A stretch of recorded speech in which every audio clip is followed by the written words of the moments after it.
The next morning, Flyo gets two surprise visitors, Gaz and Almina.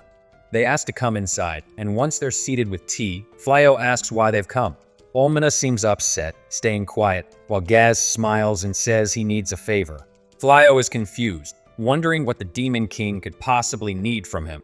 Gaz calmly asks if he can stay at Flyo's house for a while. Flyo is shocked and doesn't know what to say, but Rise thinks it's a joke and laughs. This annoys Almina, who angrily asks why she would think it's funny when the Demon King is asking for help. Gaz explains that his younger brother, Sui, staged a coup and took over his throne. Gaz wants them to know he had no part in recent demon attacks. Almina tried to rally the Eternal Four Demons to help her overthrow Sui, but they all stayed neutral.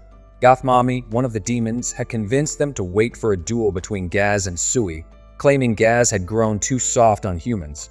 The demons felt Gaz spent more time with humans than his own kind, making them question his leadership.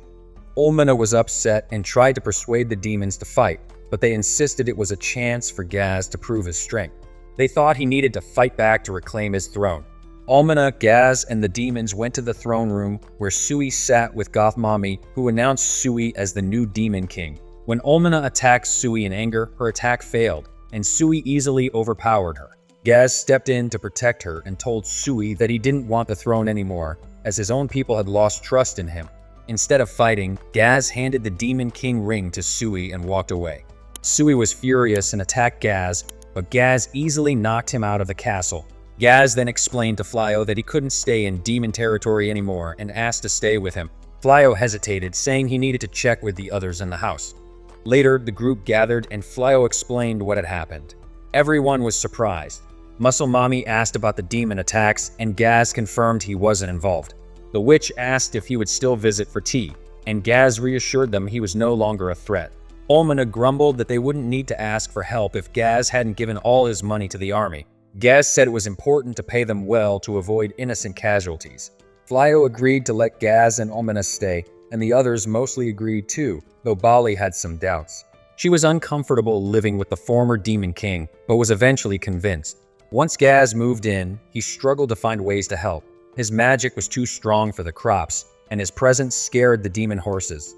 He found more joy talking to Flyo in the workshop than he ever had as Demon King. Later that night, Bali felt uneasy and couldn't sleep. Flyo and Rise brought her tea, and she expressed her doubts about living with demons. Flyo told her she didn't need to get along with them if she didn't want to, and that Gaz could live elsewhere if needed. Rise reminded her that she was important to the group, having taught her how to bake cookies. The next morning, Bali told Gaz and Almina that she would stay and watch over them. She warned them that if they harmed any humans, she would never forgive them. Gaz laughed, and Almina teased her for being afraid. Gaz offered a handshake, but Bali refused, saying she would shake his hand when she trusted him. Then she left for the day's hunt. In the Demon Lord's castle, Sui calls a meeting with the four generals to discuss why their recent attacks on humans failed. He demands answers, and Gothmami Puff reports that the demon army is struggling with traps set by humans, preventing them from reaching the human forces. Sui becomes angry, saying this has never happened before, but Puff nervously hides the full reason. Sui then declares that they will simply overwhelm the humans with sheer numbers, but Puff tells him they don't have enough soldiers. In response, Sui strikes her and tells her to find a way to increase their troops.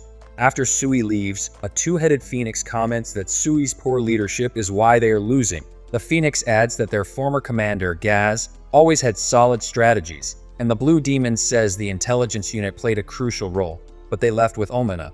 The centaur adds that the army's morale is low and something must be done soon. Gothmami then suggests organizing a meet and greet to lift the army's spirits. Meanwhile, in human territory, Flyo and Rise are at the market, and Rise wins an all-expenses-paid trip to the hot springs in a lottery. She is excited to spend time alone with Flyo, but the shopkeeper tells her the prize is for up to 15 people. Rise tries to exchange the prize, but ends up taking the whole group to the hot springs. Although she's disappointed, Flyo suggests they use this opportunity to let everyone get to know Gaz and Almina. As they walk, the girls talk about the different hot springs, including one that enhances fertility. Hearing this, Rise gets excited and begins imagining having a child with Flyo. Once they arrive, the staff welcomes them, and Rise sneaks off to ask about the fertility spring, receiving a map and best wishes from a staff member. Back at the hot springs, Muscle Mommy accidentally bumps into Sui, who is furious, but Puff steps in to calm him down. Puff reminds Sui they are here to boost morale, not start trouble, and he reluctantly agrees. The demon generals and officers, disguised as humans, keep a low profile while using special necklaces to suppress their poisonous gas. Gaz, Rise, and Almina recognize the disguised demons and wonder why they are there. Rise warns Gaz not to engage with Sui to avoid ruining their trip. Later, Rise grabs Theo and insists they stay in a separate room. She also plans to visit the fertility spring with him, determined to have a baby. Meanwhile, Haya enters her psyche world, meeting a witch named Dama. Haya ties her up, curious about the mating process between Theo and Rise. Dama nervously reminds her they are both women, but Haya, being a gender-fluid djinn, dismisses the concern. Eventually, Dama teaches Haya an important lesson about consent by kicking her out of her psyche world. Back at the hot springs, Theo and Rise talk while bathing separately.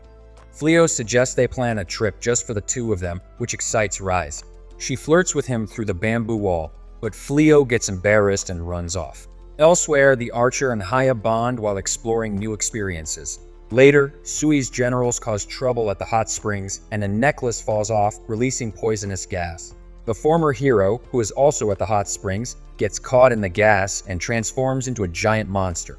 As the chaos unfolds, Gaz and Almina decide to help, despite Omina's reservations about assisting humans. Gaz teleports closer to the giant monster, while Sui, excited for a fight, absorbs the poisonous gas to grow stronger. As Gaul and Ugard fight, Balarosa informs Philo of what's going on, while Riss manages to kill the monster, freeing the blonde hero and Suya. Eulimenas faces Fufun and the Infernal Four. The resort owners use emergency magic to restrain Ugard and his minions before teleporting them away. As Philo and his friends make repairs to the resort, the blonde hero and Suya run from the angry owners, but are launched by a geyser after trying to dig their way out using the magic shovel. The owners express gratitude for Philo and his friends for their help as they continue their time in the springs. Gaul then establishes a firm relationship with Philo, hoping that he can make peace between humans and demons. At dinner, Balarosa confesses her feelings for Gaul, making Eulimenas jealous. That night, Riss and Philo spend the night talking about the situation before expressing their love towards each other. The next day, the group return home and continue their daily lives at the farm.